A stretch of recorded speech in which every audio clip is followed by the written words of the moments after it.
Baik, assalamualaikum warahmatullahi wabarakatuh.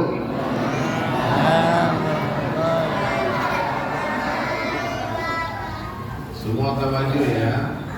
Yang di luar ya, buka mata, buka telinga, tutup mulutnya. Jadi gak ada yang ngobrol-ngobrol ya. Semua dengarkan baik-baik. Semoga apa yang saya sampaikan ini berkesan dalam hati. Amin. Kalau sudah ada kesan dalam hati, insya Allah nanti akan ada kekuatan untuk mengamalkan dan menyampaikannya. Nah ya. Alhamdulillah. Nahmaduhu wa nasta'inuhu wa nastaghfiruh. Wa nu'minu bihi wa natawakkalu alaihi. Wa na'udzu billahi min syururi anfusina wa min sayyiati a'malina. Man yahdihillahu fala mudilla lahu wa man yudlilhu fala hadiya lahu. Asyhadu an la ilaha illallah wahdahu la syarika lahu wa asyhadu anna Muhammadan 'abduhu wa rasuluhu la nabiyya ba'dahu. Allah Ta'ala fil Qur'anil Karim, a'udzu billahi minasy syaithanir rajim. Bismillahirrahmanirrahim. Wa man ahsanu qawlan mimman da'a ila Allah wa 'amila shalihan wa qala innani minal muslimin. Wa qala aidan kuntum khayra ummatin ukhrijat lin-nas ta'muruna bil ma'ruf wa tanhauna 'anil munkar wa tu'minuna billah. Wa qala Nabi sallallahu alaihi wasallam fi hadis qudsi an Abi Dzar radhiyallahu anhu sami'tu Abu Qasim sallallahu alaihi wasallam yaqul inna Allah qala ya Isa inni ba'itsu min ba'dika ummatan in asabahum ma yuhibbuna hamidullah wa in asabahum yakrahuna tasabbu was-sabru wala hilma wala ilma kaifa yakunu hadha lahum wala hilma wala ilma yara Allah Ta'ala mu'tihim min hilmi wa ilmi atau kama qala Rasulullah sallallahu alaihi wasallam. Hadirin sekalian, orang tua saya yang dulu di bawah minta maaf ya. Kita belum sempat perkenalan para ustaz, para alim ulama, tokoh masyarakat, ibu-ibu calon ratu bidadari surga, masya Allah ya. Kita bersyukur kepada Allah karena Allah Subhanahu wa Ta'ala telah menjadikan kita semua sebagai umatnya baginda Rasulullah sallallahu alaihi wasallam. Pernah nggak syukuran jadi umat Nabi? Ini nikmat bukan sebarang nikmat. Khairat umat. Allah Subhanahu wa Ta'ala menyanjung ini umat di dalam seluruh kitab, bukan hanya dalam Al-Quran, dalam Zabur, Taurat, Injil, dan Rasul. Umat yang dibangga-banggakan oleh Allah di hadapan seluruh nabi, sehingga nabi-nabi pun berdoa kepada Allah, ya Allah, kalau begitu hebatnya umat itu, jadikanlah hamba sebagai umatnya Muhammad sallallahu alaihi wasallam. Coba Bapak Ibu bayangkan, Nabi Musa alaihissalam ingin seperti Bapak, Nabi Ibrahim ingin seperti Bapak. Bayangkan. Dan bayangkan bagaimana hebatnya di umat, nabi-nabi ingin seperti kita. Satu-satunya yang dikabulkan oleh Allah doanya hanyalah doa Nabi Isa alaihissalam. Jadi sebelum nanti hari kiamat Allah akan turunkan Nabi Isa alaihissalam ke dunia, tapi bukan sebagai nabi, tapi sebagai umatnya Rasulullah sallallahu alaihi wasallam. Nabi Isa nanti akan turun untuk membunuh Dajjal. Ya, panjang hadis itu. Nanti kalau mau tahu ceritanya detail, undang Ustaz akhir zaman. Beliau ahlinya. Kenapa ini umat dikatakan khairat umat? Kenapa? Pernah nggak Bapak Ibu bertanya? Kuntum khairat ummatin ukhrijat lin-nas. Ali Imran 110. Kalian laki-laki dan wanita adalah umat yang terbaik, sebaik-baiknya umat, the best of nation. Umat yang terbaik, mana tidak ada yang lebih baik dari umat ini. Datangnya belakangan, namun masuk surganya awal. Diharamkan kata Rasulullah, surga dimasuki oleh kaum terdahulu sebelum umatku memasuki surga.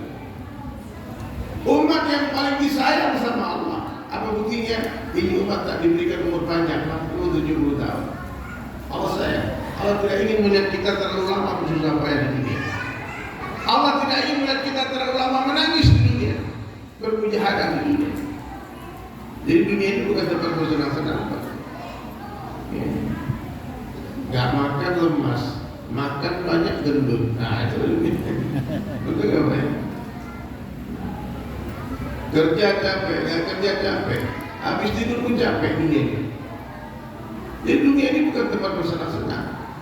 Dunia ini tempat bersusah payah. Ada sebagian orang memutuskan untuk bersusah payah menuju ridha Allah, menuju surga. Ada sebagian orang bersusah payah menuju azab Allah, murka Allah, neraka. Jadi Bapak Ibu jangan dipikir orang-orang kemaksiat tidak susah payah.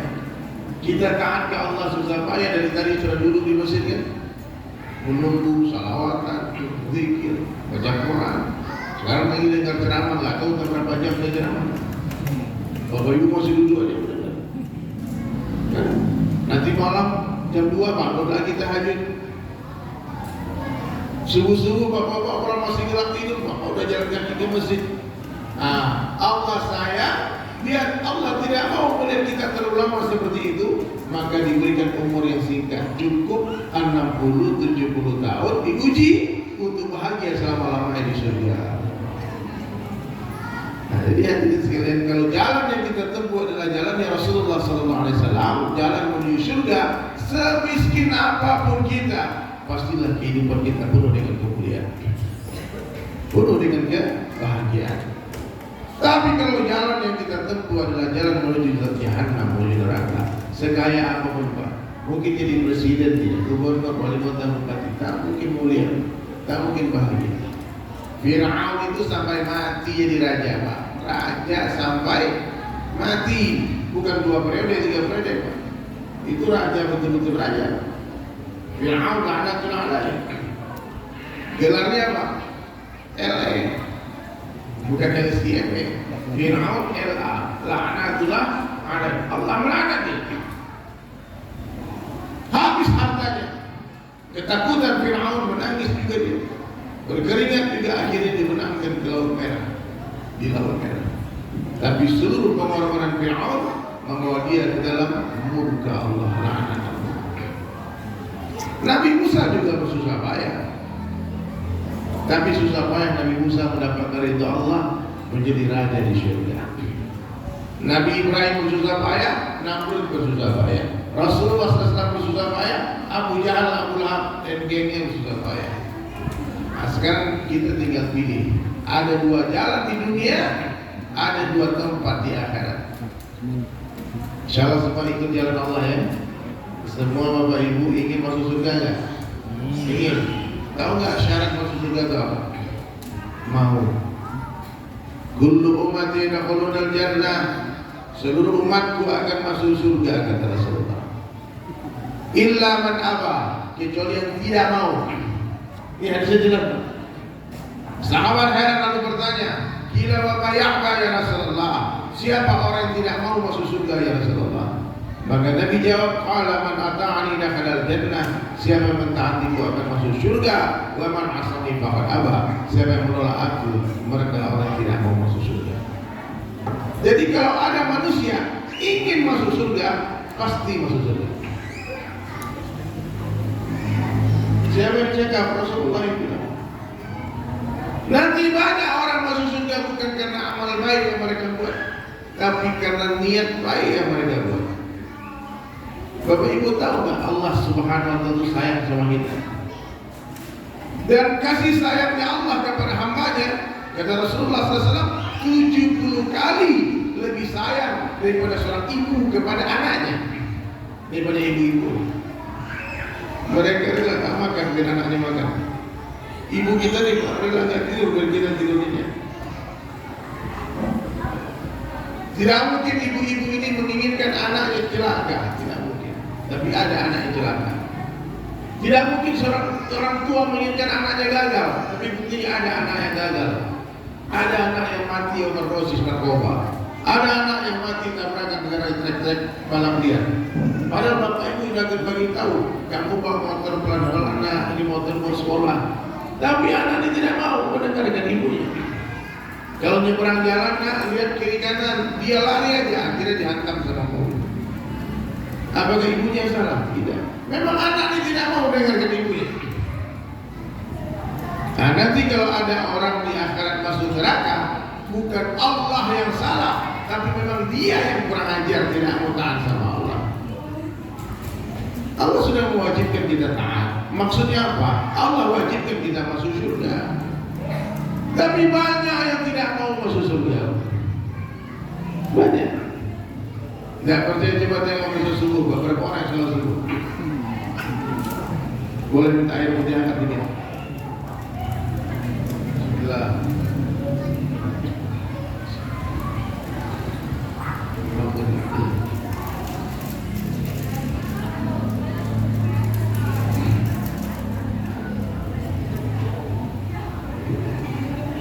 Apa bukti Allah sayang kepada hambanya?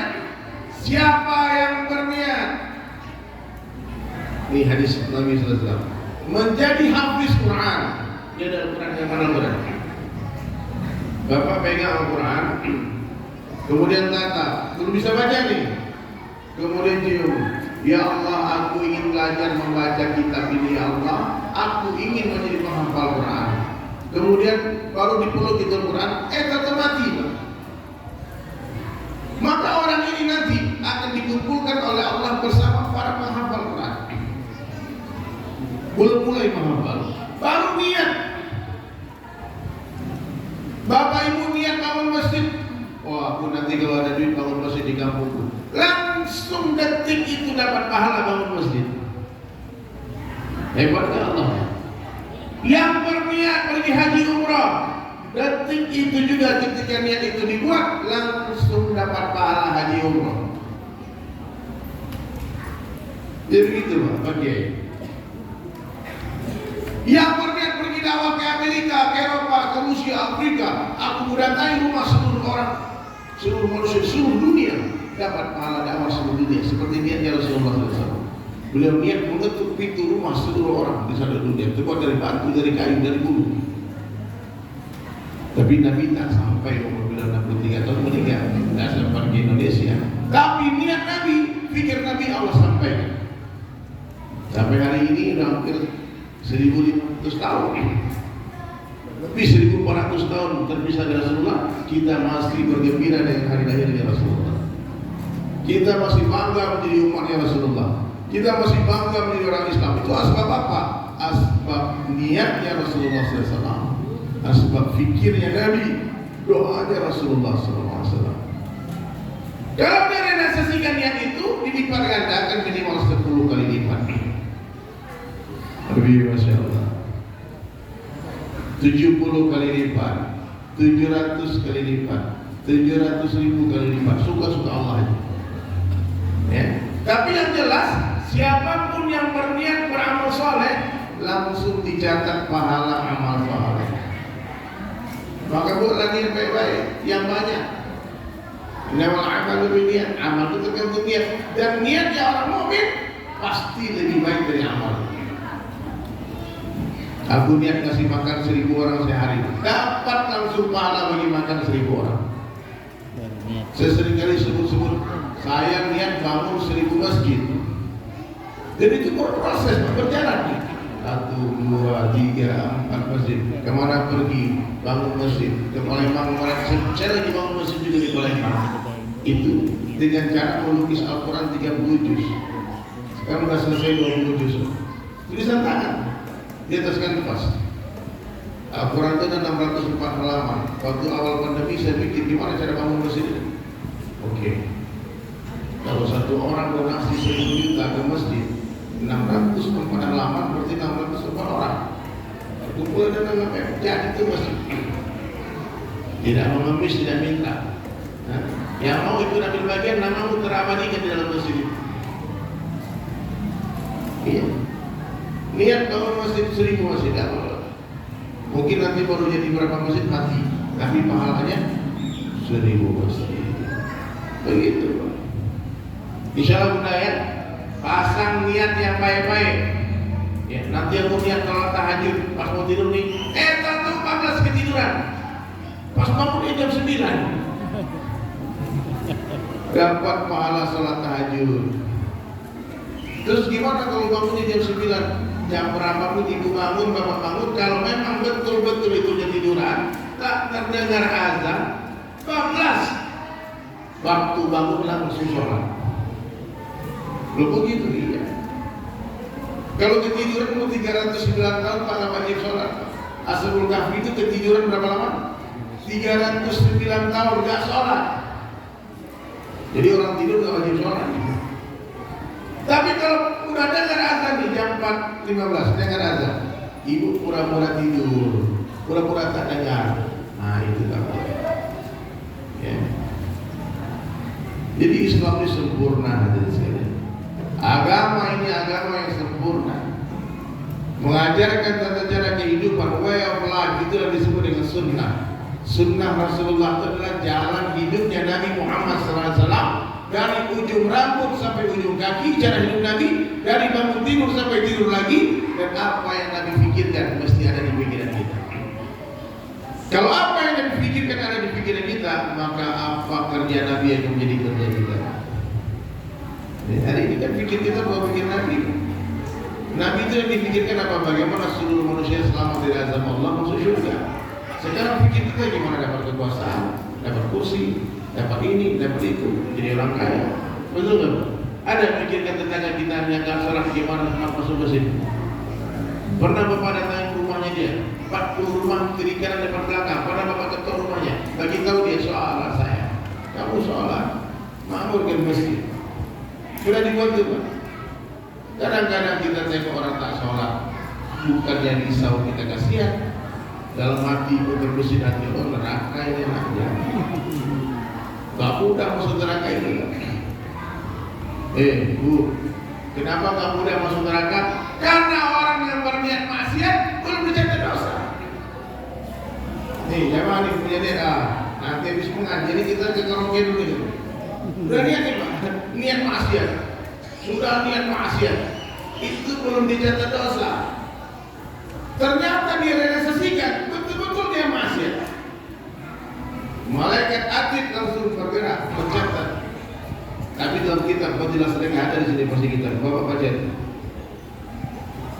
Subhanallah, kata Muhammad Zakaria Al-Ghazali itu bila menjelaskan Allah tahan di tangan malaikat atid itu bergerak. Tunggu dulu sebentar, tunggu hambaku ini. Jangan-jangan sebentar lagi dia bertaubat. Tahu berapa lama itu Pak? Kurang lebih 6 jam. 6 jam tak juga bertaubat, baru dicatat satu dosa. Susah masuk neraka.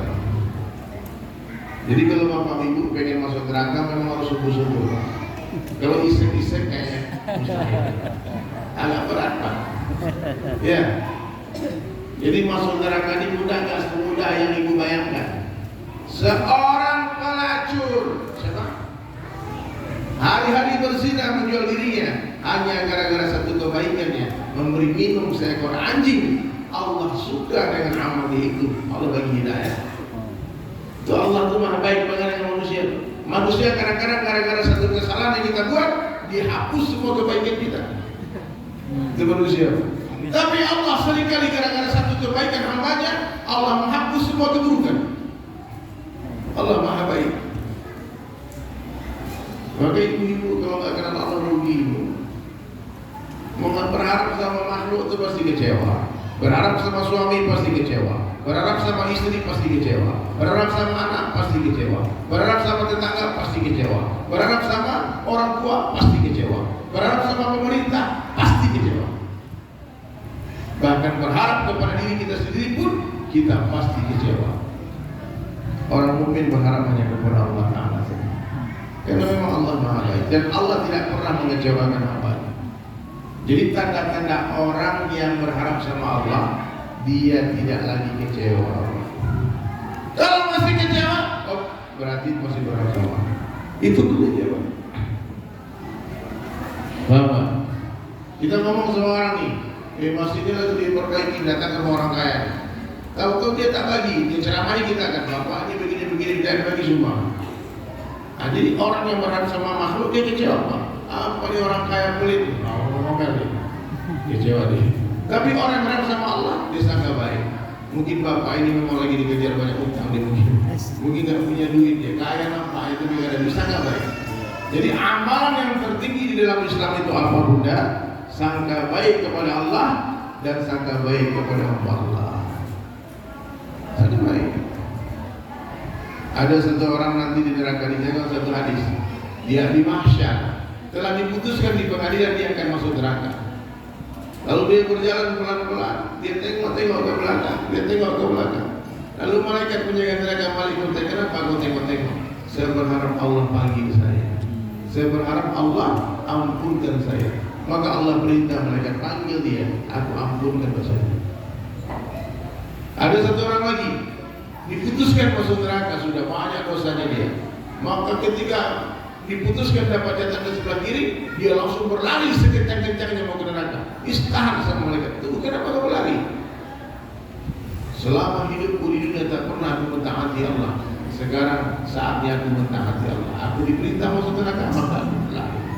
Kata Allah, aku ampuni kau masuk surga. Siapa saja, kata Rasulullah SAW, yang pernah menyebut nama Allah satu kali saja, yang pernah menyebut nama Allah satu kali saja, baca dalam kitab tauhid, ada di Muntakab hadis tauhid. Nanti Allah perintah malaikat cari orang yang pernah menyebut nama aku satu kali sebelum pintu neraka dikunci. Kata malaikat, ya Rabb, ya Allah, habis sudah di semua kafirun, tidak ada orang lain.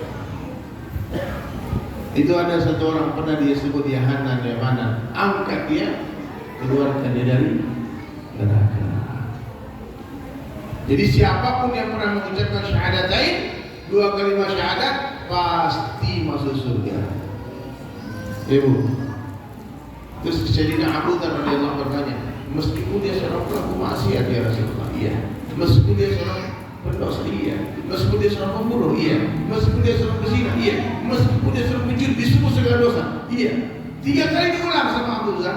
Maka Nabi katakan, meskipun Abu Dzar tidak suka, Allah akan masukkan orang itu di surga. Tapi berapa lama digoreng dibakar di neraka? Saya nggak tahu kan. Kenapa kita hari ini berpuja-haka, sholat 5 waktu di masjid, tutup aurat dengan sempurna, baca Al-Quran setiap hari, pandangan mata dijaga tidak maksiat, tidak bergunjing, tidak fitnah orang, tidak makan riba, tidak tipu orang, tidak korupsi, tidak sogok, tidak nyogok. Kenapa kita lakukan itu? Karena kita ingin masuk surga tanpa transit di neraka, itu maksudnya. Kalau hanya sekedar mendapatkan surga bunda, maaf, cukup syahadat saja masuk surga. Enggak sholat dia, enggak sholat. Enggak haji dia, enggak haji dia. Tapi dia syahadat, nanti ujung-ujungnya masuk surga.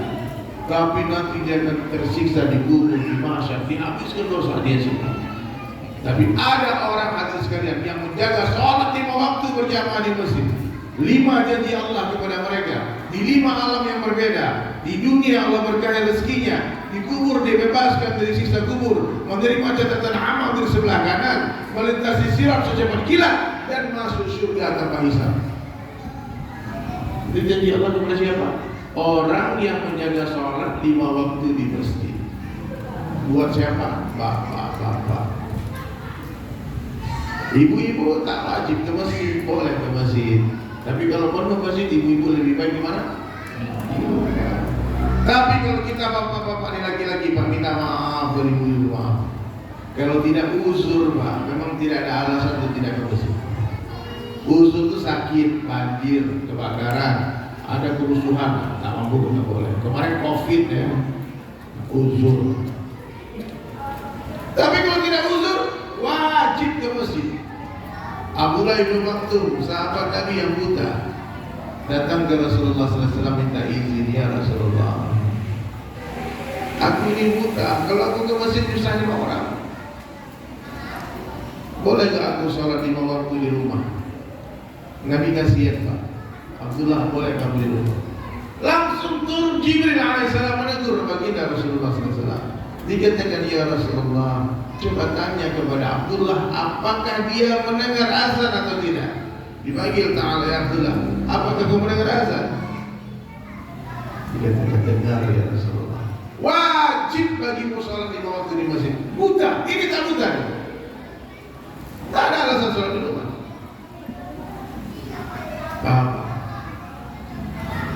Terus apa lagi ancamannya? Apa lagi ancamannya hadis sekalian? Kata Rasulullah, sungguh ingin aku kumpulkan pemuda-pemuda, lalu aku akan perintah mereka mengumpulkan kayu bakar untukku, dan aku akan mendatangi laki-laki yang sholat fardu di rumah-rumah mereka, dan aku akan bakar rumah mereka. Nabi SAW mengancam akan membakar rumah laki-laki yang sholat fardu di dalamnya. Hari ini teriak-teriak Free Palestine, Free Palestine, bebaskan Masjidil Aqsa. Gimana Masjidil Aqsa mau Bapak bebaskan kalau masjid sampai rumah diboikot? Masjid sampai rumah tak pernah didatangi. Mau ke Palestina, bebaskan Masjidil Aqsa. Mimpi. Tak mungkin. Apa kata Rabi Yahudi? Kami tak takut dengan senjatanya orang Islam, tak takut dengan jumlahnya orang Islam. Yahudi Israel itu tak takut dengan perekonomiannya orang Islam. Yang kami takutkan kalau sholat subuh di masjid-masjid mereka seperti sholat Jumat. Ini kalau sholat subuh di masjid ini apa nama masjid kita? Baitur Rahman. Berapa saf sholat subuh di mana Pak Imam? 25 kali 3 15 kali 3 25 orang. Kalau Jumatan? Aduh. Oh mungkin yang sisanya itu sholatnya di Mekah mungkin ya. Wali Allah. Mulai hari ini Pak ya. Percuma kita merayakan Maulid Nabi, ngaku cinta Rasul, mau ngaku Ahlus Sunnah wal Jamaah, tapi sholat di rumah, sholat sendirian. Ahlus Sunnah wal Jamaah itu sholatnya berjamaah. Ya, dia suka menghidupkan sunnah dan sholat berjamaah. Saya mendapatkan pahaman sholat berjamaah di Bali 24 tahun yang lalu. Saya mendengar hadis tadi Nabi akan membakar rumah orang. Lalu spontan saya berdoa sama Allah. Spontan ini, Bapak boleh tidur boleh tidak. Waktu itu saya angkat tangan berdoa sama Allah, ya Allah, aku bersumpah, wallahi, demi namamu ya Allah, demi Allah, saya bersumpah tidak akan tinggalkan sholat 5 waktu di masjid berjamaah dengan sengaja sampai mati. Bersumpah. Kok sampai mati lama kali? Kalau besok mati sampai besok aja. Ya. Tapi udah 24 tahun hijrah belum mati-mati. Tapi jangan lama lagi mati, pasti mati. Semua kita lihat ini. Gak lama lagi. Saya tengok-tengok wajahnya. Gak sampai 100 tahun lagi. Gak usah takut juga, takut mati-mati, gak takut mati. Apa kata Rasulullah SAW? Orang yang paling cerdas dalam pandangan Allah siapa mereka? Adalah orang yang paling banyak zikrul maut, mengingat mati dan mempersiapkan bekal mati. Bangun tidur ingat Allah. Alhamdulillahilladzi ahyana. Bayangkan Bang, bangun tidur aja ingat Allah, ada doanya. Tapi ada kan dibaca doa kita di bawah? Jarang. Saya tanya dia Pak, jujur, saya membaca. Islam ini mengatur semuanya Pak. Dari bangun tidur sampai tidur lagi ada doanya. Bangun tidur ada doanya. Masuk toilet ada doanya. Keluar toilet ada doanya. Ibu-ibu lihat cermin ada doa bercermin. Pakai baju ada doanya. Mau makan ada doanya. Makan buah ada doanya. Minum susu ada doanya. Selesai makan ada doanya. Keluar rumah ada doanya. Ini orang muhibbin itu begitu. Doa semua. Naik kendaraan ada doanya. Jalan datar ada doanya. Jalan mendaki ada doanya. Jalan turun ada doanya. Jalan belok-belok ada bacaan. Jalan rusak ada bacaan. Nabi ajarkan. Lewat jembatan ada doanya. Hari ini banyak orang Islam lewat jembatan dia klakson 3 kali. Dibilang penunggunya minta diklakson. Ini musyrik. Bahaya. Kurang. Siapa yang tahu doa lewat jembatan? Ada? Doa makan tahu. Allahumma ya Rabb sallim. Ya Allah Tuhanku selamatkan aku, selamatkan aku. Kita lewat jembatan di dunia padang silakan. Ya Allah selamatkan aku, selamatkan aku. Ada doa pemendek jalan Bapak tahu? Kalau Bapak mau ke Bandung, baca doa itu, insya Allah pendek itu jalan. Mau diajarkan doanya nggak? Bu, doa memendekkan jalan. Bismika Allahumma ahya. Tidur. Duduk, tapi sopir jangan baca, bahaya. Allah. Lihat masjid salawat, lihat gereja la ilaha illallah, la ilaha illallah, la ilaha illallah, la ma'budu illallah, isyarat jalan tinggi doa sama Allah. Mudah-mudahan suatu hari tempat ini menjadi masjid ya Allah. Ada bikin gitu. Saya dakwah ke Australia beberapa tahun lalu. Dari airport dijemput sama panitia, lalu disuruh khotbah Jumat di satu masjid. Namanya Masjid Tempe di Sydney. Habis khotbah Jumat di sana, lalu saya tanya sama pengurus masjid, kenapa masjid kalian tidak ada kubahnya? Masjidnya nggak ada mihrabnya, nggak ada mimbarnya, nggak ada kaligrafi di sini, kenapa masjidnya begini? Dia bilang, Ustaz, ini baru kamu beli.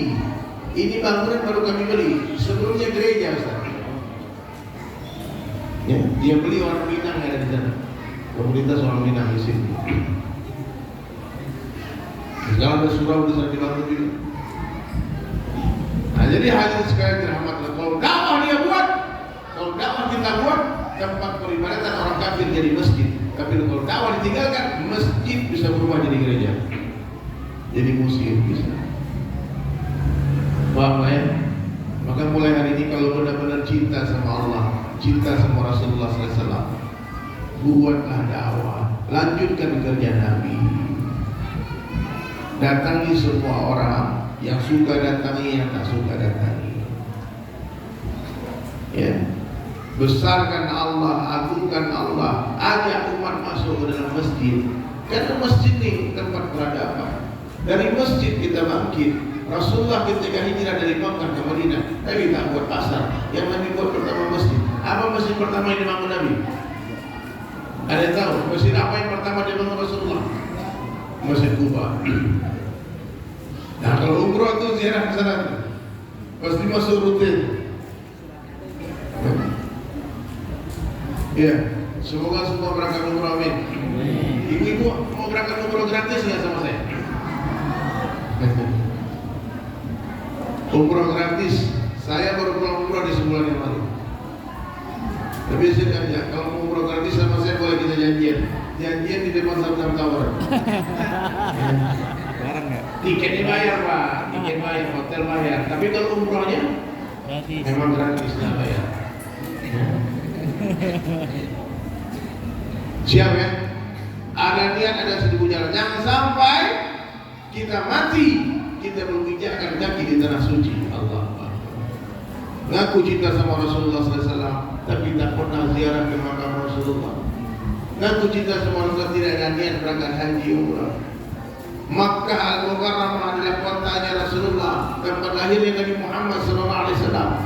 Wajib kita mencintai kota Makkah. Karena di sana ada Ka'bah. 2 rakaat sholat di depan Ka'bah, kata Rasulullah, lebih baik daripada 100.000 rakaat di luar Ka'bah. Tapi sahabat tinggalkan itu Ka'bah untuk pergi ke Cina, pergi ke Afrika, pergi ke Indonesia, menyebarkan agama. Khuruj fisabilillah.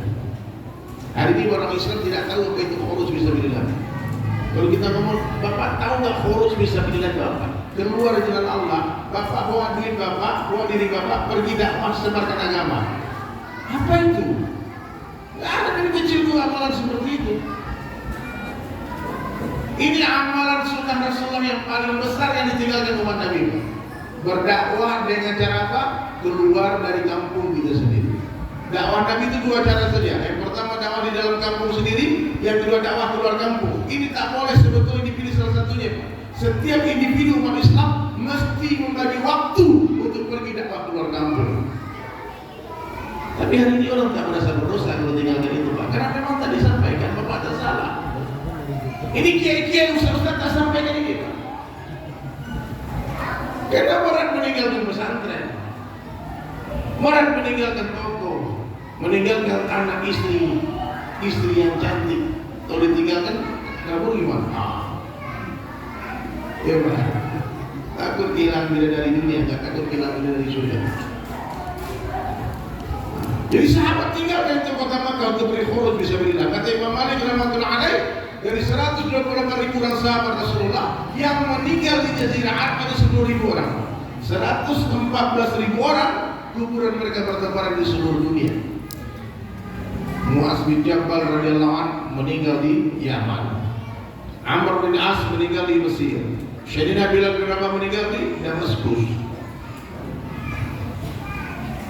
Abu Ayyub al-Ansari meninggal di Istanbul. Disebut semua oleh guru sahabat. Saya pernah dakwah di Cina, Pak. Di Cina ada kuburan sahabat Nabi sallallahu alaihi wasallam.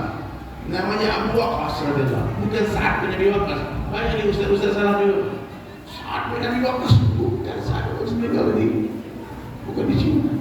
Abu Waqqas. Saya tanya sama ulama di Cina, gimana sejarahnya itu? Sampai mereka sampai di Cina.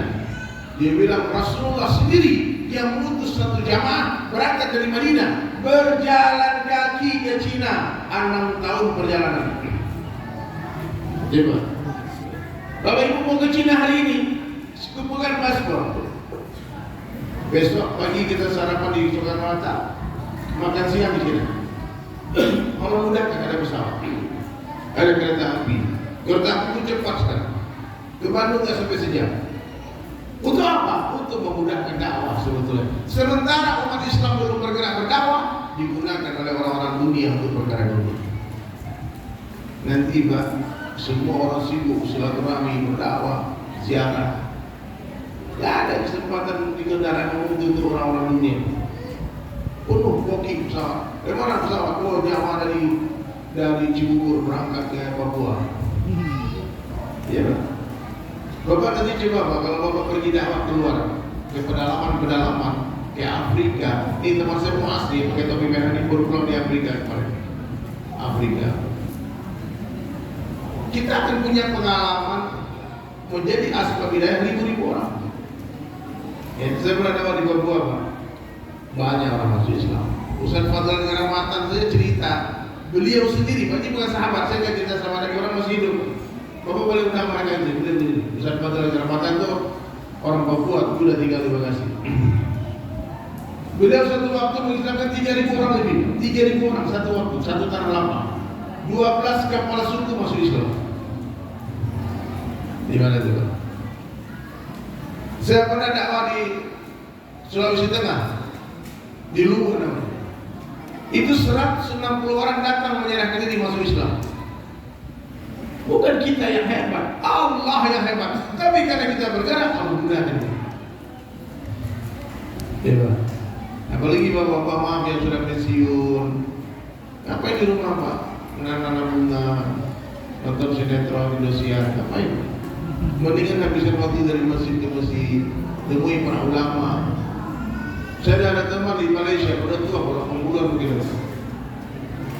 Jadi ketika dia sesak nafas, dia mau sakit, dia cepat minta tolong bawa saya ke masjid. Di mana ada masjid? Cepat bawa saya ke masjid. Kenapa? Karena beliau betul-betul bercita-cita mati di masjid. Ya. Orang yang berlama-lama di dalam masjid kemungkinan besar mati di masjid. Jadi kalau kita ingin mati di satu tempat, berlama-lama di tempat itu. Kalau ingin mati dengan sebuah pakaian, sering-sering memakai baju itu. Kalau ingin mati dengan sebuah kalimat, sering-sering ucapkan kalimat itu. Bapak ingin mati dengan la ilaha illallah, ucapkan la ilaha illallah 1000 kali.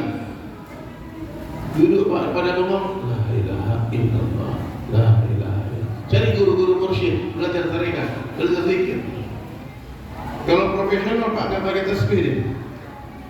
Dia diam aja, tapi gerak terus. Saya pernah melihat orang-orang ahli zikir, orang-orang tasawuf itu, mereka bisa 20.000 kali la ilaha illallah setiap hari. Tapi kita ini Pak, orang-orang mau ya, seperti saya, orang-orang yang baru-baru belajar agama, disuruh zikir 1000 kali ketiduran Pak. Coba ya, diam-diam dalam hati ya, jangan tidur-tidur. Nah, tapi dalam hati aja.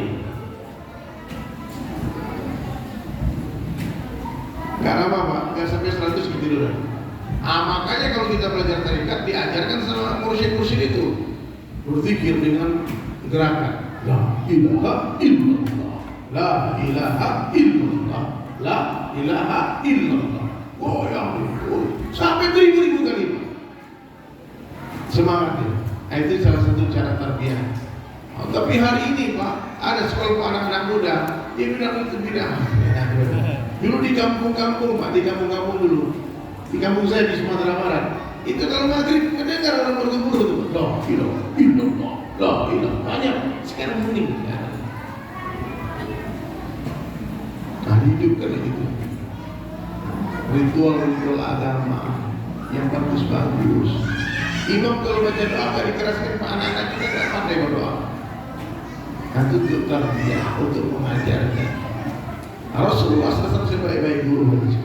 Dulu zaman Nabi Muhammad mana ada sekolah? Di zaman Rasulullah mana ada pesantren? Di mana sahabat belajar agama? Laki-laki di masjid, perempuan di rumah. Tapi dari rumah-rumah mereka lahir hafiz-hafizah, alim-alimah, dai-daiyah, mufti-mufti besar yang telah radhiyallahu anhu wa radwan. Allah ridho kepada mereka dan mereka ridho kepada Allah. Nah, jadi hadirin sekalian yang dirahmati Allah Ta'ala, sekarang periksa diri kita masing-masing. Berapa besarnya cinta kita kepada Allah dan Rasul? Adakah cinta kita kepada Allah dan Rasul itu lebih besar daripada cinta kita kepada anak istri kita? Kira-kira mana yang lebih besar? Seseorang tidak akan selamat berjumpa dengan Allah sebelum dia mencintai Allah dan Rasulnya melebihi segala-galanya, bahkan melebihi cintanya kepada dirinya sendiri. Iya Pak. Kalimat thayyibah itu dua kalimat, la ilaha illallah Muhammadur Rasulullah. La ilaha illallah amalan hati. Kita tak tahu siapa yang di hatinya ada syirik. Kata mana boleh kita tahu hati orang. Tapi Muhammad Rasulullah amalan jasad. Apa maksudnya? Kita bisa mengenali orang. Betul gak orang yang mencintai Rasulullah? Jadi jangan sampai Pak, tidak ada sunnah Nabi dalam diri kita satupun. Minimal ada tanda-tanda keislaman di diri kita. Saya tinggal lama di Bali, Pak. Di Bali, tempat minoritas Muslim. Maaf kalau saya tidak berpakaian seperti ini, maksud tidak pakai menandakan Islam, tidak pelihara jenggot, tidak pakai gamis, tidak pakai imamah. Saya mungkin seperti dulu, mental dulu Pak. Kalau seandainya saya mati di jalan, lupa bawa KTP, itu bisa diapain sama orang Bali? Diapain Pak? Bisa dibakar jenazah saya. Tapi kalau ada sedikit pecinya, tangannya pegang tasbih, pakai koko, anak Islam ini, hati kamu, jangan hati bawa mesin. Itu maksudnya. Supaya orang-orang mengenal kita sebagai Islam. Jadi jangan dianggap, oh itu kan gak penting. Hati-hati. Saya kemarin ke Jepang. Saya pakai sorban. Menemani Pak Sandiaga Uno dari sini. Beliau lari maraton berdua gitu. Jadi aja. Kita mau cari restoran halal di Jepang. Googling, ketemulah restoran nama Indonesia. Kita jadi ke tempat restoran itu lalu kita pesan makan. Tahu nggak orang Jepang itu Pak? Saya pesan daging sapi saya pesan. Dia bilang maaf, sumimasen. Pakai bahasa Jepang nih ngomong, bahasa Inggris sedikit. Ya halal nih, no, tidak halal ini tidak bisa mengel kan? Ini daging tidak halal kan? Yang halal cuma nih ada di sana. Daging halal kami itu ada lemcong, kambing halal nih, Muslim yang potong. Tapi kalau sapi tidak halal. Pertanyaannya, kenapa dia katakan sama saya ini daging tak halal? Karena dia tahu saya orang Islam. Kalau datang mau pakai jas, pakai dasi, tak ada tanda sedikit pun, gaya Amerika. Bapak pesan daging babi pun tidak sih mungkin. Betul Pak. Ini cerita kisah nyata, sama teman saya cerita. Dia pergi dakwah ke England, makan di restoran. Dia pesan makanan, itu waitress lalu katakan, Excuse me, brother, our restaurant is not for Muslim. Our restaurant is not for Muslim, it's not halal food here. Ada satu orang sedang makan, pakai jersey, pakai baju bola. Dia komplain, dia katakan, hey, why you don't tell me this is not halal? It's not for Muslim. I'm Muslim too. Aku ni orang Islam juga, kata bapak itu. Apa kata waitress cewek tadi? I don't know you Muslim. Aku tak tahu bapak Islam. Kenapa? Tidak ada tanda-tanda Islam di tubuhnya. Tapi hati saya Islam.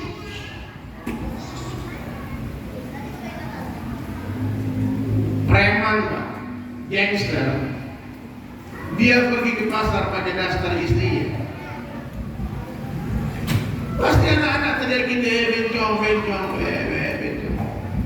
Hati-hati tuh, aku preman ini. Bagaimana kau bilang kau preman, bajumu baju perempuan? Orang akan perlakukan kamu seperti banyak banci. Iya Pak. Tapi hati saya tidak bisa. Hati saya mencintai PSSI. Main sama Malaysia. Pak, Indonesia main bola lawan Malaysia. Saya mau tanya Bapak, Bapak mau nggak pakai seragam orang Malaysia? Hatiku Indonesia loh. Jangan cengeng bajuku. Hatiku tidak bisa. Bapak ya. Jangan sampai kita mudah betul. Yang penting hatinya. Kalau betul mencintai Rasulullah, hidupkan sunnah. Man ahya sunnati faqad ahabbani wa man ahabbani kana ma'i fil jannah. Siapa yang menghidupkan sunnahku, kata Rasulullah sallallahu alaihi wasallam, sungguh dia cinta kepadaku, dan siapa yang mencintai aku bersama denganku di dalam surga. Man tamassaka bi sunnati 'inda fasri ummati. Siapa yang berpegang teguh dengan sunnahku di tengah rusaknya umatku, bagi dia pahala 100 orang mati syahid. Gak mudah Pak hidupkan sunnah. Dihina orang, dibilang teroris ya, dibilang radikal, dibilang ekstrim, dibilang aliran sesat. Saya waktu hijrah pertama itu Pak, bertepatan 2001 itu dengan WTC. Usama bin Laden dikreat sama Amerika sebagai teroris, orang yang berpakaian sunnah Rasulullah SAW. Bayangkan itu. 2002 di Bali meletus bom Bali, Amrozi, bom Samudra. Ketangkapnya pakai celana pendek, pakai baju kaos biru, pasti persidangan jadi sorban. Image Islam dirusak lagi. Sehingga pertama-tama hijrah itu orang ludai, saya pernah diludai orang di muka saya ludai. Istri saya pakai nifah, pakai cadar, pernah ditendang orang di pinggir jalan. Saking bencinya orang yang pakai. Tapi mau diapain? Memang begitu di akhir zaman menghidupkan sunnah. Agama datang dalam keadaan asing ke Rasulullah dan akan kembali lagi dalam keadaan asing. Maka beruntunglah orang yang pada asing. Jadi ini sebenarnya nama budaya ayanda. Mungkin berbisik-bisik. Dia ini kenapa pakai sorban? Ini sunnah, ini sunnah. Sorban ini pas sunnah. Tapi itu bahkan budaya Arab. Tidak semua budaya Arab itu sunnah. Pak, guru sini Pak, ini mesti cerdas gitu nih Pak. Tapi itu kan budaya Arab. Banyak sekali orang di sosial media tuh. Jadilah orang Islam, jangan jadi orang Arab. Ada kan? Yang ngomong Pak Karno aja, yang ngomong Gus Dur kan. Di bawah, kadang masuk mereka pasti bukan itu. Ya. Kalau kita tengok ke belakang sejarah, ya, saya pulang kampung di Sumatera Barat, lalu saya ditolak di satu masjid, mungkin karena saya bersorlah.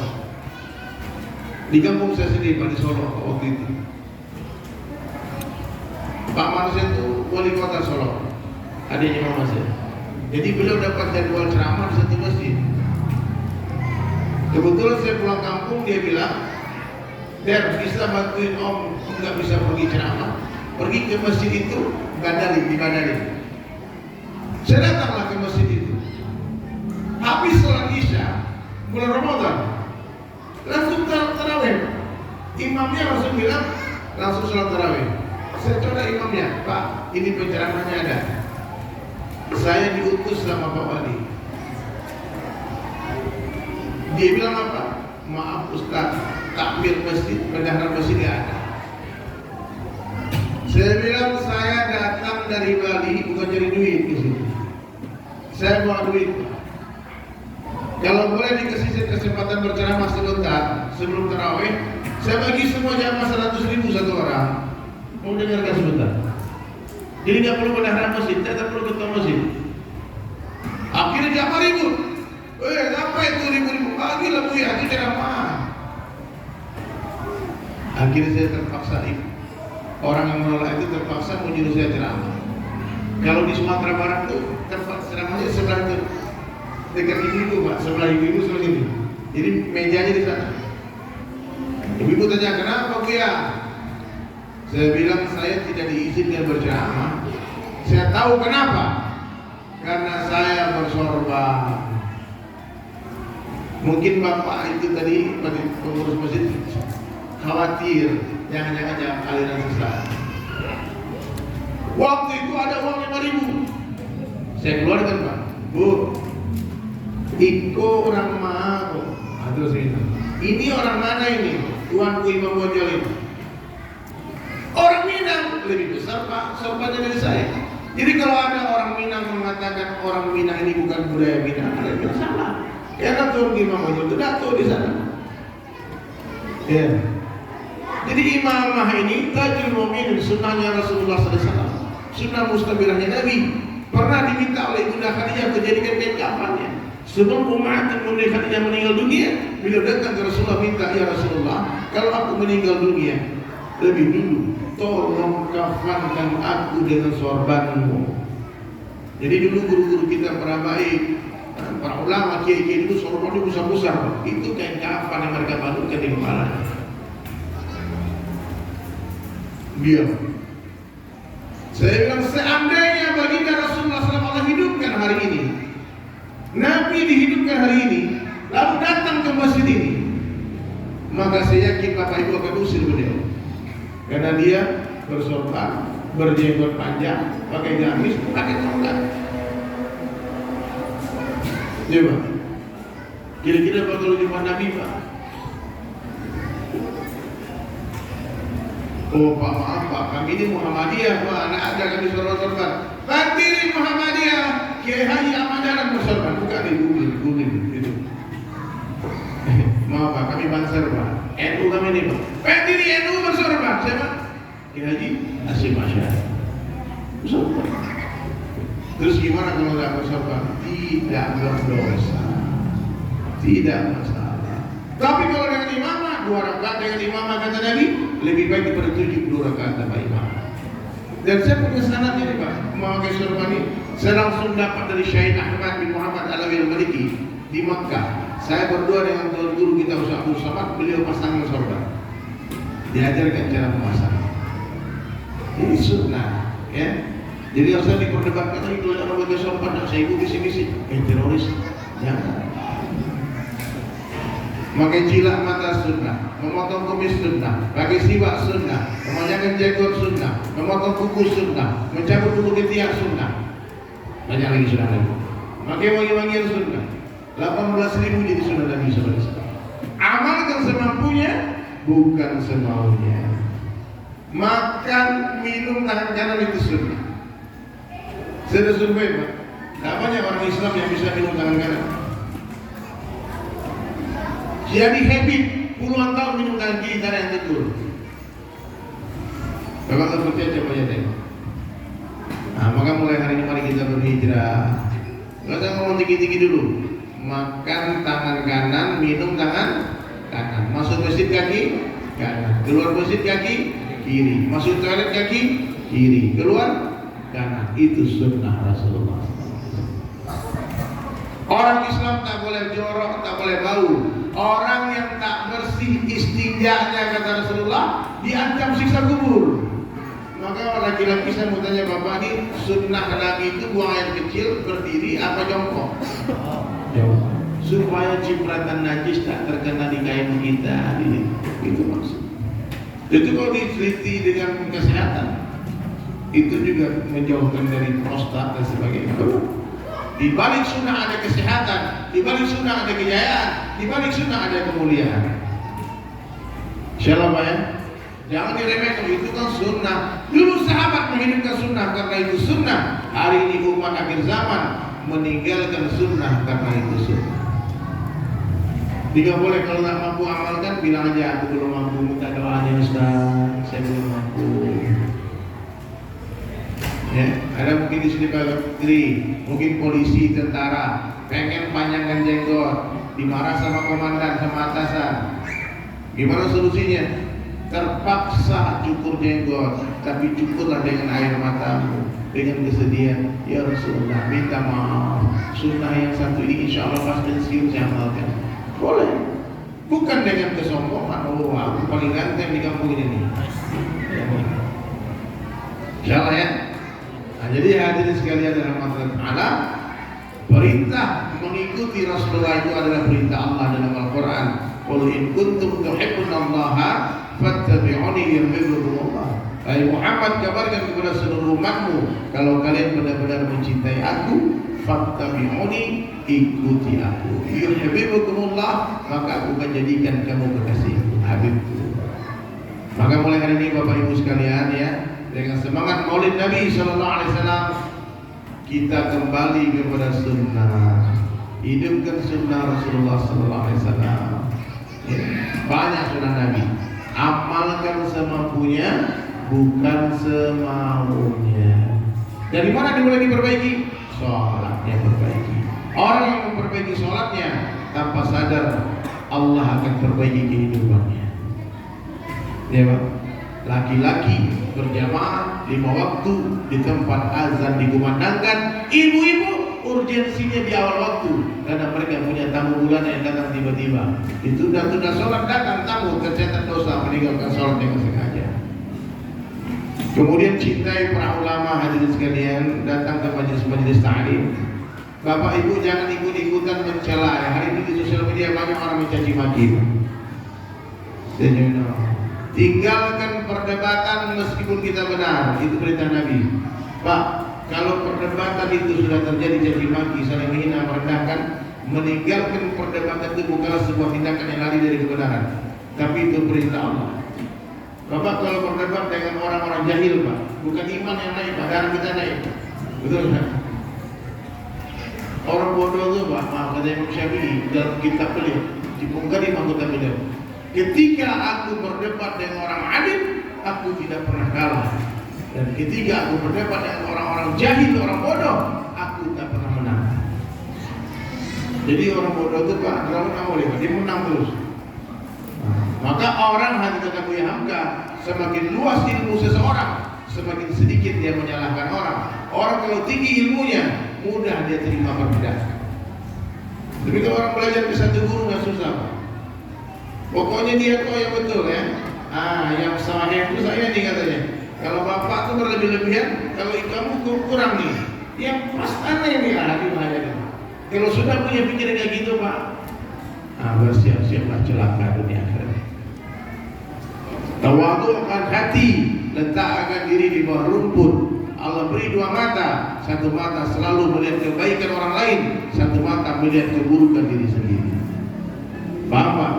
Lihat orang tua saya lebih baik dari saya. Kenapa? Mereka lebih duluan beramal soleh dari saya, pasti pahala mereka lebih banyak daripada pahala saya. Kalau melihat anak-anak muda, katakan adik-adik itu lebih baik dari saya. Kenapa? Saya lebih duluan bermaksiat daripada mereka, pasti dosa saya lebih banyak daripada dosa mereka.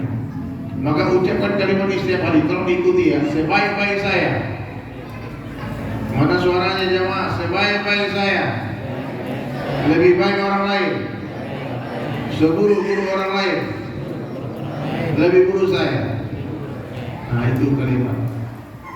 Coba diulangi.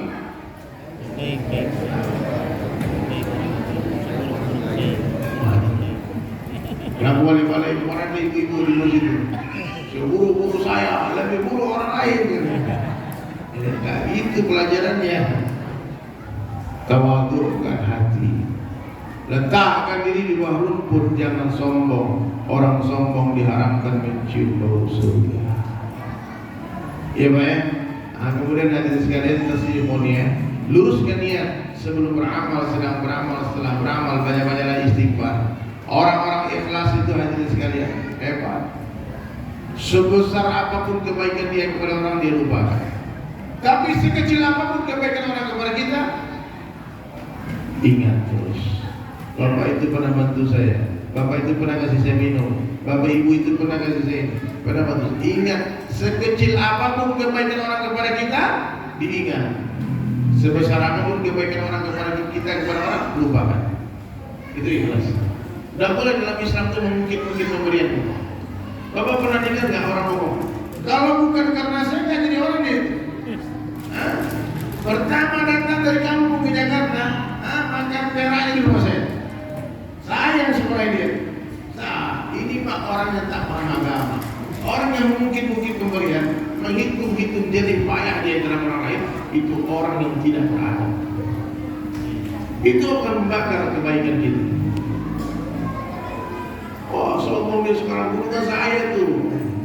Tidak usah. Sebesar apapun, ingat Pak ya, sebesar apapun kebaikan kita kepada orang, lupakan.